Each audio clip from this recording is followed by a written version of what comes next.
উর্বশী মাইয়ারে তোর কলসির ভেতর কি খাঁটি গরুর দুধ বেচতে এনেছি।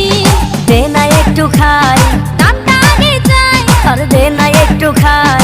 দামটা আগে চাই, তোদের মতো ভিড় খাওয়াদের চেনে রেখেছি। উর্বশী মাইয়ারে তোর কলসির ভেতর কি